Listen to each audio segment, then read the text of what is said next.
I'm Desmond Clark, and I'm your true mentor. The meaning behind that blog, one brick at a time. I do a lot of speaking to young kids. I love speaking to that 13 to the 17-year-old age bracket.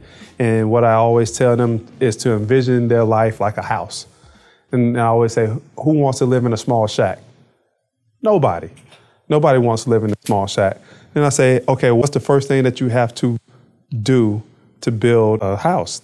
And obviously you got to lay the foundation. Okay, and that foundation is always education, your attitude, the way you carry yourself. That's your foundation.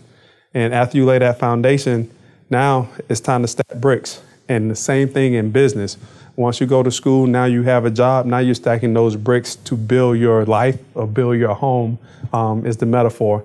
And stacking those bricks don't happen overnight. You stack one brick at a time, one brick at a time, put some mortar on, one brick at a time, one brick at a time. But what people don't understand is when you take a day off and you don't go to work, that just prolongs you building that house. So I tell people, look at when you get up in the morning, you building your house. I don't know how big you want that house to be. I don't know what you want on the outside of that house, but you're building your house. So every day that you get up, you're adding bricks. One brick at a time. That one phone call that you made, that's another brick. That one appointment that you made, that's another brick. That one close that you had, that's another brick.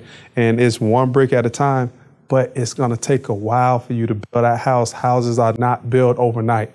And just remember that patience, that, hey, just keep going, just keep going. And when you look back, that house will be built. And then you'll know that, hey, I did this, and this. Like my wife is at home probably pulling out her hair right now because she's studying to get into pharmacy school.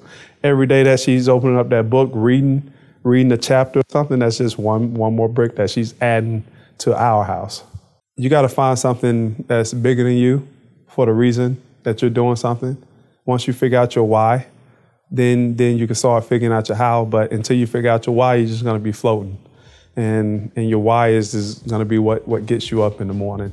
So figure that out. And once you figure out that, then you can just take off with everything else.